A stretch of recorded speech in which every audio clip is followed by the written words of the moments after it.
Good morning, dear students. I'm Shiva Saxena, your political science teacher.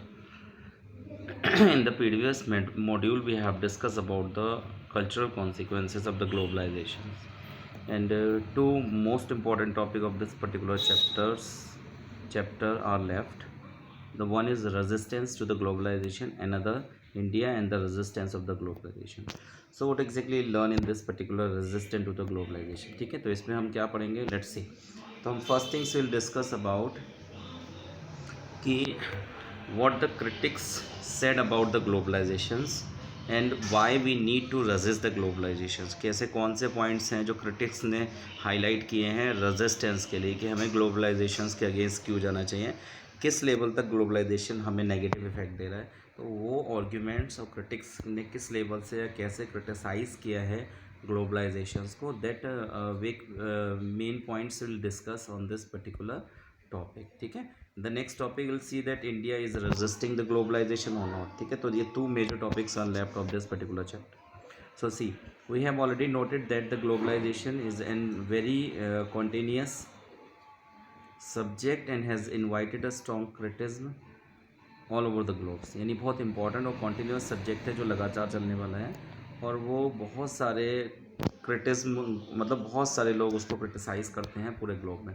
Critics of the globalisation make a variety of arguments. यानी if we study about the critics and their argues, तो we'll see a lot of varieties of the arguments. ठीक है, those on the left argue means जो negative points को reverse करते हैं, तो वो contemporary globalization represent a particular phase of global capitalism and that makes the rich richer and fewer and the poor poor. ठीक है, जो बेसिकली इस चीज़ के डिस्कशन को करते हैं, जो क्रिटिसाइज़ करते हैं, और वो ये कहते हैं कि कॉन्टेम्प्रेरी टर्म ने क्या किया, कैपिटलिस्टिक मार्केट्स को डेवलप किया और जो अमीर थे उनको और अमीर बना दिया गया और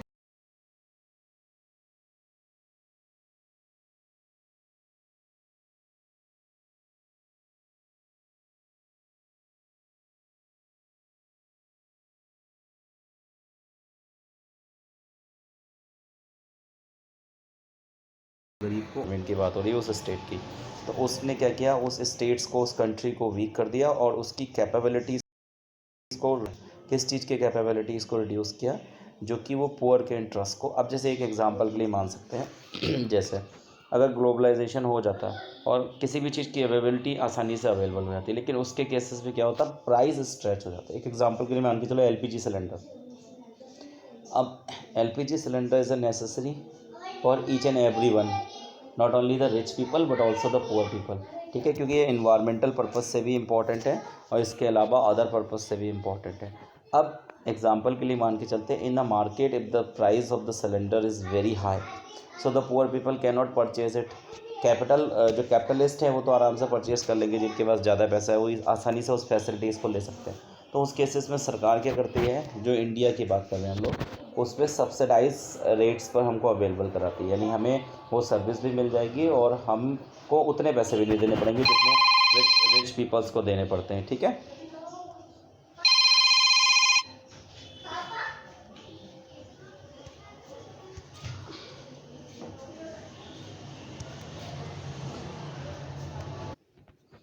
हाँ बच्चों, तो ग्लोबलाइजेशन में अभी ये बात डिस्कस किया था कि रिचर्स को वो रिच और वो बना रहा है, और वो that we have discuss about. ठीक है, critics of the globalisation from the political right express the anxiety over the political economic and culture effect. ठीक है, नहीं उनको एंजाइटी थी, एंशियस थे वो लोग about political economic and culture effect. तभी मैंने आपको डिस्कस पढ़ाया था तीन कॉन्सिक्वेंसेस.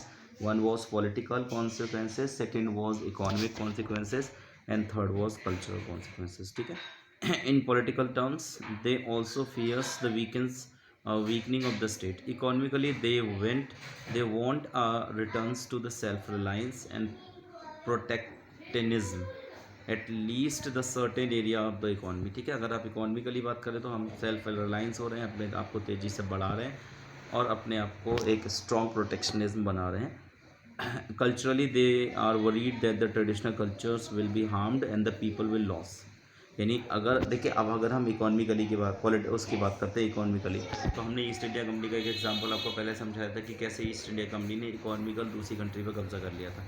ठीक है, यानी अपने आप को हम वीक बना रहे हैं इकोनॉमिकली, जो उसके नेगेटिव टर्म्स की बात करते हैं। ठीक है, अगर हम कल्चर की बात करें तो it is harming our culture, जो हमारा इंडियन कल्चर है उसको हार्म कर रहा है, और हमारे रहने वाले लोग जो हैं वो वेस्टर्न कल्चर को अडॉप्ट करते चले जा रहे हैं। ठीक है, और people will loss their old age values, जो हमारी एज ओल्ड वैल्यूज़ हैं, जो पुराने कल्चर्स हैं, उनको हम भूल जाते हैं। ठीक है, it is important to note here that anti-globalization movements to participate in the global network aligns with those who feel like them in the other countries. ठीक है, it is important to note here few of the peoples which is focusing on the anti-globalization movements, means we should not give the supports to the globalizations. So they have parties the global networks and alliance with those of who feel them to the other countries. Many anti-globalization movements are not opposed to the idea of globalization as much as they oppose to the specific programs of globalization. यानी वो idea को approach नहीं करते, दे वो simply say that the globalisation should be happen, the spread of the idea should be then, technology भी spread होना चाहिए, but commodities exchanging या वो सारी चीज़ों को वो लोग अपोज करते हैं। ठीक है, विच दे सी अ फॉर्म ऑफ इम्पीरियलिज्म, उनको लगता है कि अगर ऐसा होगा तो ये इम्पीरियलिज्म हो जाएगा और एक कंट्री का इकोनॉमिकली या कल्चरली दूसरी कंट्री पे कब्जा हो जाएगा। ठीक है, तो ये simply focus on this things. In 1999, at the WTO ministerial meetings, they were widespread protesting the seatlings allying unfair trades practiced by the economically powerful states. It was argued that the interests of the developing worlds were not be given sufficient importance to the evaluation of the globalizations या economic system. ठीक है, तो जो WTO की एक specific meeting was taken place with all that particular things, and they were simply focusing on the protecting of the illegal type of the globalisation, means few of the countries are making the wrong benefits of the globalization systems, and they simply doing a different kinds of the work which simply impose imperialism in the society in the place of nationalism.